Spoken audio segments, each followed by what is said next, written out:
Di jalan menuju Tuhan, bukan banyaknya amal yang menjadi ukuran, tetapi kemana hatimu dibawa oleh amal itu. Ada yang jatuh lalu menangis, ada yang berdiri lalu merasa menang.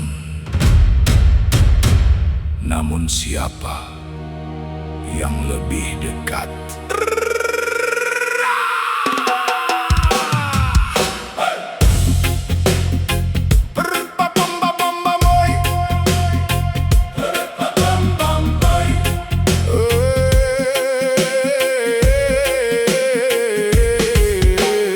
Adam pernah jatuh dalam khilaf, lalu menunduk mengakui lemah.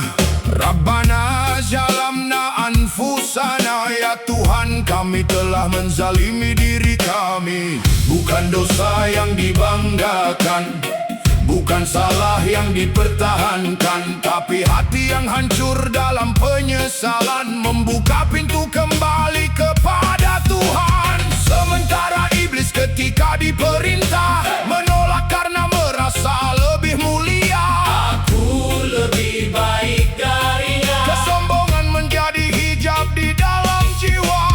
Yang satu jatuh, Lalu kembali, yang satu berdiri. lalu meninggi.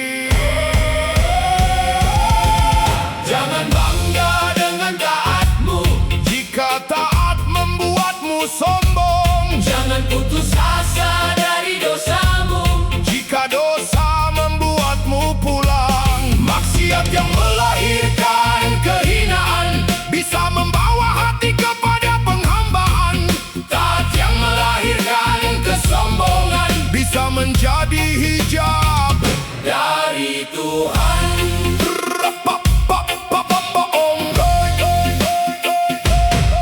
Berapa banyak manusia merasa menang karena amalnya begitu gemilang. Ibadah dihitung, kebaikan dikenang, lalu memandang rendah orang yang malang. Padahal siapa yang menjamin amal hari ini diterima esok hari? Siapa yang menjadikan kita suci? Bukankah semua karena rahmat ilahi?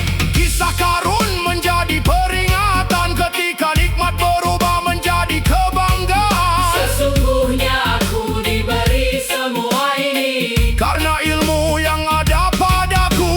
Harta menjadi hijab, ilmu menjadi hijab, amal menjadi hijab bila aku berdiri di hadapan Allah.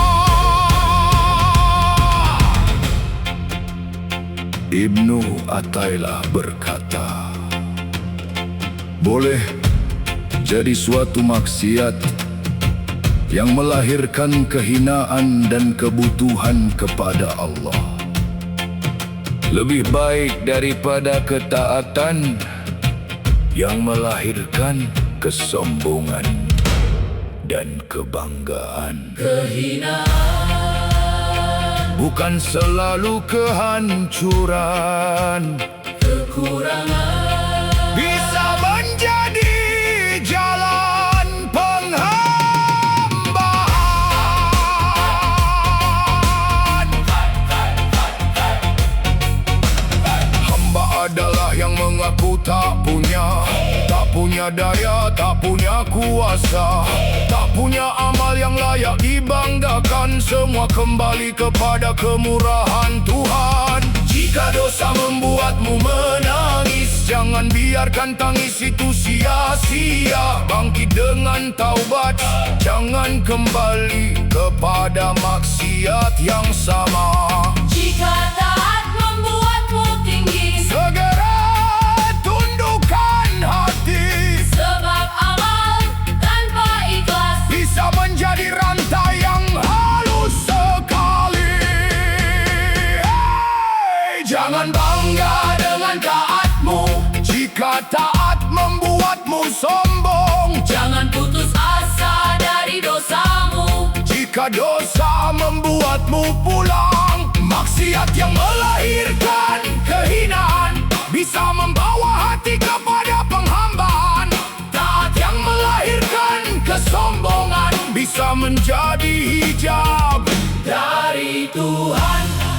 Abu Madian berkata, kekalahan seorang pemaksiat lebih baik daripada kemenangan seorang yang taat. Bukan karena maksiat itu dicintai, tetapi karena hati yang kalah kadang lebih cepat mengenal kebutuhannya kepada Allah. Sedangkan hati yang merasa menang bisa lupa kepada siapa ia harus bersujud. Wahai hati, jangan lihat siapa yang jatuh, Lihat siapa yang kembali. jangan lihat siapa yang banyak amal, Lihat siapa yang semakin rendah di hadapan Allah. sebab kehinaan seorang hamba Adalah pintu pengakuan, dan kesombongan seorang hamba adalah penghalang